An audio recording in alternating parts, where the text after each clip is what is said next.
За замаас та бүхэн өнөөдөр юм нөхрий Cryptoverse ээлжний дугаар эхлэхэд бэлэн болсон байна. За өнгөрсөн 7 хоногийн хувьд бол уналт ихтэй 7 хоног байлаа. За уналт цаахаа тэмээ тэр нь бол уналт үргэлжсэн 7 хоног байлаа тий. За тэгээд энэтэй холбоотойгоор бас нэг жоохон ч гэсэн сайн мэд бол Японы засгийн газарт одоо хэлцэж байгаа юм байна. Японы одоо тохон засгийн эрхийг одоо авсан намын зүгээс бол одоо крипто дээр олсон ашигш 20% дотор авд юм байна. За энийг бол болиулиа гэдэг зүйл бас яригдчихэж байгаа юм байна. Тэгээд дээрээс нь зохицуулалтын нэр болгоод крипто угаасаа өөрөө хөрөнгөний юм тустай ангилал гэж үзээд одоо байгаа нөгөө нэг санхүүгийн хэрэгсэл болон одоо альжааны тэр журмаасаа тусад нь ингэ салгаж үзэхтэй гэдэг зүйл бас яригдчихэж байгаа юм байна. За тэгээд хийж байгаа зохицуулалт бас өөр юу байна вэ гэдэг тэгэхээр за крипто дээрээс олсон ашиг болгоод яг ямар ч нөгөө нэг бусад төрлийн хувьцаа авахтай адилхан одоо татвараар зохицуулдаг байхаар үзээд давхар криптогоос солиод ингэ ашиг олсон байж болно. Тэгэхээр тэр нь хамаагүй хамгийн гол нь одоо ингээд фиат буюу одоо ямар нэгэн мөнгөний төлөв хөрөх хүртэл татварыг нэг бүр тооцож авдаг байгаа гэдэг. Одоо л тэгээд нэг солилцоо болгоноор татвар авдаг тийм хөлт юм шиг байна шүү дээ. Ямар ч байсан ийм зүйл дэвшигдэг яригдж байгаа юм байна. Илүү худалдаж авч зарахад таатай болж байгаа юм тийм. Яг гэтээ батлагдсан юм шиг яригдж байгаа юм. Ихэд болох гэж байгаа юм тийм. Япон улс бол яг инновац буюу одоо хөгжил төвшлт бол бид нар бол ингэж хязгаар тавьж тавиад байгаа хэрэг бол ерөөсөө биш. Зүгээр л илүү боломжтой одоо ингэж илүү хүч төвшил гэдэг санаа гарч байгаа шүү гэдэг зүйл бол ярьж илээ. За тэгээд өмнө нь бас 12 дугаар сард манайх ч гэсэндээ яг олоосод яригддаг байгаа шиг юм криптогийн сантай болоод яд юм бэ? Нөөц тавбод яд юм бэ гэдэг бас яригдчихсэн санаалахад бас гимгүү бах тий. За тэгээд өнгөрсөн лоног ч Трампын зохион байгуулсан крипто саммит цагаан ортонд болсон. Тэр саммит нэг тийм хүлээлтэнд хүрсэнгүй. Тийм хүлээлтэнд Pfizer-аар дуусчихвол тий. Тэгээд тэн дээр бас юу басан? Тэрийг эхлэхээс өмнө одоо Трамп нөө криптог FIFA гэж ойлгох юм лээ. Тэр саммитыг эхлэхээс өмнө юу басан бэлээ? Ethereum болон одоо Wrapped Bitcoin-ыг бас Trump-ийн одоо Liberty төслийн бас хэмжээгээр авсан байсан юм байлээ. За тэгээд крипто саммит дээр хүмүүсийг гонцолгосон нэг юм нь Trump болонгууд ингэсэн. За биткойн санаагаар үүсгэдэг үүсэе. За гэхдээ ямар яаж биткойн авах вэ гэхээр за нэгдүгээрт нь бол ингэж байгаа. Одоо байгаагаараас. Тийм ихэд ингээд янз бүрийн гэмт хэрэг үйлцэн ч юм уу тийм хууль бус үйл ажиллагаанаас алсан биткойн хураагаад тэрийг бол ингээд нэвж хураагаад зарахгүй ингээд байгаад яа. За хоёрдугаарт нь болонгууд улсын төсөвд ямарваа нэгэн байдлаар ачаал үүсэхгүйгээр биткойныг авъя. За тэр нь юу вэ гэхээр одоо ингээд төсөл хөтөлбөр байдаг шүү дээ. За манай улсын төсөв батлагдлаа. За энэ төслөд хэрэгжүүлнэ гэдэг. Тэр төсөл нь амжихгүй. Тэгээд тэр санхүүжилт ингээд байх юм бол тэр санхүүжилтийн одоо ингээд тийм 5 тэрбум долларын санхүүжилтээр төсөв хэрэгжээгүйх бол өөна 5 тэрбумаар биткойн авчих гэх мэтлэн маягаар явъя гэж. За тэгвэл энэ нь болонгууд ерөөдөө бол бус хүмүүсийн одоо юу гэдэг крипто санхүүг хүмүүсийн хүлээлтэнд хүрээгүй. Юу хүлээжсэн бэ гэхээр биткойныг бол одоо жинхэнэ Майкл Сейлер шиг насаар хуцацаагаар авах байхаа гэж бодож ирсэн чинь хэдүүлэн ингээд хадгалагдсан мөнгө хам бол тэрнгээр аваад явъя гэдэг зүйлийг ярьж байгаа. За бид хүмүүс бол тэрийг шууд одоо бараг хатаад шууд төсөвт нь бараг суулгаад энийг бараг дахиж бодлож авъя гэдэг хүлээлтээс бодож ер нь бол тэрийг мэдээ гарсан дараа хүчтэй бол дарж ирсэн. За тэр нь бол ерөөсөө зүгээр бараг л хураагдсан байгаа, битүүмжлэгдсэн байгаа биткойн зарах хадгалъя гэсэн байр мэдээ болж байна шүү дээ. Тийм энэс болоод ерөөдөө бол хүлээлт бол маш шалгаар нэгүүлсэн тийм биткойн хотлож авах төсөв гэж бол байхгүй. Зүгээр янз бүрийн төсвийн юмнаас хийх юм бол тэр мөнгөөр нь авчаа гэдэг зүйл яригдсан ба.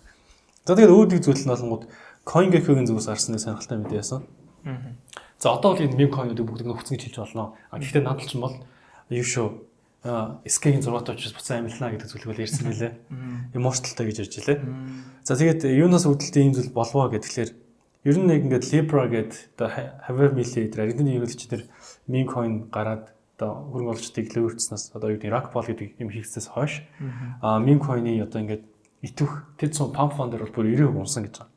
Тэгэд on-chain analytics гэдэг Sentiment гэдэг компани зүгээс үзэж байгаагаар болохоор одоо крипто бол яг одоо ингээд илүү эрүүл цикл рүү орж байна. Яагаад гэвэл буцаад хөрөнгө оруулалтууд илүү биткойн дээр төлөвлөсөн маягаар орж иж байна. Meme coin дээр төлөвлөсөн биш. За энэ бол ингээд healthy cycle-ийн одоо эхлэл болж байгаа маа гэдэг зүйлийг бол онцолж ярьсан байна. Nice. Ер нь бол сая хэсэг altcoin гэхээс илүү meme coin нэг үгсэн тий. За үүн дээр нэлээд бас томчууд маш орж иж өөрснөө гэсэн баг meme coin гаргаа тэр нь өөрөө Rockpool баяртай болж нэлээд их хэмжээний мөнгө охирол хүмүүст учирлаа.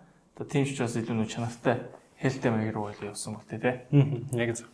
За тэгээд дахиад ер нь биткойны хэдэн дэлхийн нийт хүн амын хэдэн үнэтэйч юм бэ гэдэг зүйл гарсан байсан мэдээ. За энэ мэдээлэл дээр болонгууд одоо ер нь нийт хүн амын 4% бол тодорхой хэмжээний биткойныг бол ингээд хадгалдаг. За тэгээ Америкт байгаа юу хувь хүмүүс бол ер нь 14% орчим тодорхой хэмжээнд биткойн хадгалдаг буюу хамгийн өндөр нь Америк гэдэг юм байна. Тэгээд өөрийн сонирхлоос ажиглагдсан болонгод одоо өндөр хөгжсөн орнууд бол биткойныг одоо ингээд илүү хурдсаагаар ер нь бол нутагшиж байгаа гэж хэлэх юм уу да хүлээж авч байгаа. Харин хөгжиж буй орнууд бол төдийлөн тийм сайн одоо биткойны тухай ойлголт бол тарахгүй байгаа. Тэгээд ерөнхийдөө биткойныг ингээд нийт хүнд хүн ам тарахад толгойж байгаа гол асуудал нь юу вэ гэхээр санхүүгийн бодлон одоо юу гэдгийг IT-ийн тодорхой мэдлэггүй улмаас ер нь бол сонирхгүй байх магадлал илүү өндөр байна гэдэг зүйл ярьсан. Тэгээд энэ хамгийн том асуудал болж байна гэж яригдсан байна. Яг нөгөө талаараас энэ өөрөө нөө ETF энтер гэдэг шиг юм байсангүй л дээ. Өөрөний жилүүд одоо л илүү хөрөнгө оруулалт хэрэгсэл магтаалууд ETF буюу за сангаар дамжуулаад арилжуулах боломжтой зүйл болсон учраас одоо магадгүй ирээдүйд илүү хүмүүс мэдэх боломжтой зүйл болж байгаа хэрэг та. За тэгээд сайжирд юм байгаа үстэй гэж юм. Хилээч үлдсэн. Бүгд нэлээч шүү дээ.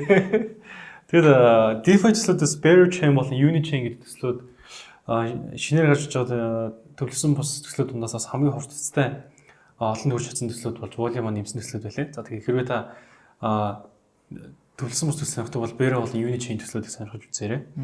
За тэгээд санхүүгийн цэцлэх хорооны Gary Gensler гэдэг ах маань байхгүй болсноос хойш төр орлон гүйцэтгэгч гэдэг Mark Ueda гэдэг хүн байгаа.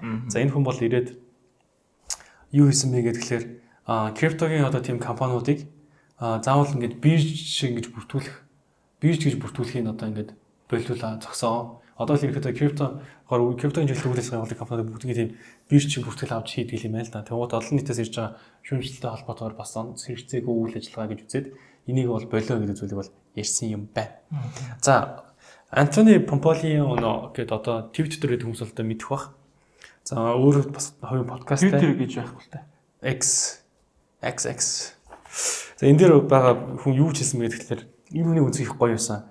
Одоо ингээд нөгөө нэг энэ 7-ны онолт молт чи хэд хөрөнгөний зах зээлийн онолтыг бүгдийг юутай холбоотой үзсэн бэ гэхээр Дональд Трампын одоо нөгөө хажуулсад тавьж байгаа тарин бодо хотлооны дайнтай холбоотой гэж үздэг. Тэгмээд энэ хүн болоход арай өөр одоо өнцгөөс гарч ирж ярьж байгаа. Юу байсан бэ гэхээр энэ угаасаа ингээд төв банкныхаа ингээд бодлогын хөг угаасаа бууруулах гэж одоо хэлж чадахгүй байгаа учраас яг ийм аргаар одоо ингээд шахаж чинь төв банкныхаа. Тэгээд төв банкныхаа бодлогын хөг бууруулаад эдийн засгийн ингээд эргэлтэнд оруулах гэдэг байна. Тийм ч учраас ингээд альбарын терапевтийг нөхсгөөд байгаа. Тийм магадлал байгаа. Трамп шууд төв банкны бодлогоор шууд бол орох юм шиг ирэхгүй шүү дээ, тийм учраас ийм маягаар ингээд шахалт үзүүлж байна. За хэрвээ нөгөө тал нь ингээд юу ахгүй буурлахгүй байх юм бол ингээд Трамп одоо ингээд үргэлжлүүлээд ингээд ах юм бол ерөөдөө бол хэрэн төрүүлж одоо ингээд бууж өгөх гэдэг зүйл дээр очих болно гэдэг зүйлийг ирж илээ. Бас ерөөдөө би бас харж байгаа одоо геополитик асуудал нэлээд баг шүү, тийм. Одоо жишээ нь Украины дайн дуусахгүй гэдэг асуудал нэлээд эргэлзээтэй боллоо. Америкт шуулцсан, Зеленскийн улс фейлсэн. За тэгтээ Зеленский л одоо буцаад нөгөө Америкта бууж гисэн маягтайгаар. За 30-ны хугацаатай галаа зогсоо гэдэг мэдээлэл гарсан байгаа. За одоо харин Путин яг зөвшөөрлөл төрж галаа зогсох уу гэдэг дээрс нэлээд эргэлзээтэй зүйл байна. За мэдээж дайн болж байгаа үед юу хүсдэг вэ гэхээр мэдээж алт өсдөг, алтаал all-time high хийсээр явсаар байгаа тийм. За тийм учраас одоо хэрвээ дайн зогсвол харин ямар нөлөөтэй байх боломжтой вэ гэхээр хүмүүс дайны үед илүү одоо safety хөрөнгө оруулалт хийдэг гэх юм уу? Алт руу ч юм уу тийм. За тэгэх юм бол одоо хэрвээ дайн ирээд дуусах юм бол эргээд жоохон риск өндөртэй ч гэсэн reward өндөртэй боломжтой тиймэрхүү зүйлүүд хөрөнгө оруулалт хийх сонирхол нэгсдэг. За одоо магадгүй бац энэ дайн нэг талаараа дуусч эцлэгдэх юм бол за магадгүй дахиад нэг булманы нэг cycle явж магадгүй. За эсвэл энэ дайн дуусахгүй энэ үеэр үргэлжлээд Трампын гаргаж шийдвэрүүд ийм эргэлзээтэй байгаад байгаа тохиолдолд за баг дахиад үнэлтэй хөрөлцөөр байх болоо да.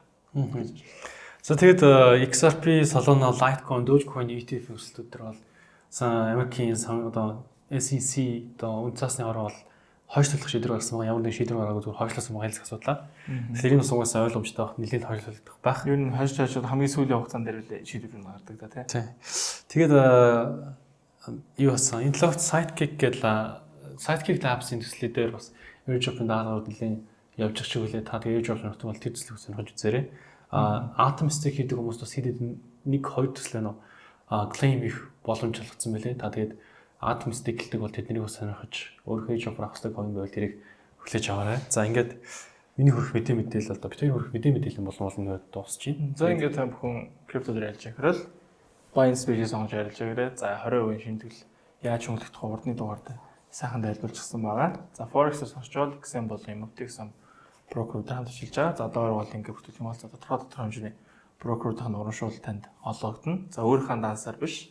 За фандинаас ороод за мод фонд дээр Mamba гэсэн код ашиглаад хөнгөлт авах боломжтой байгаа шүү. За technical analysis болон луга шууд орцгоё.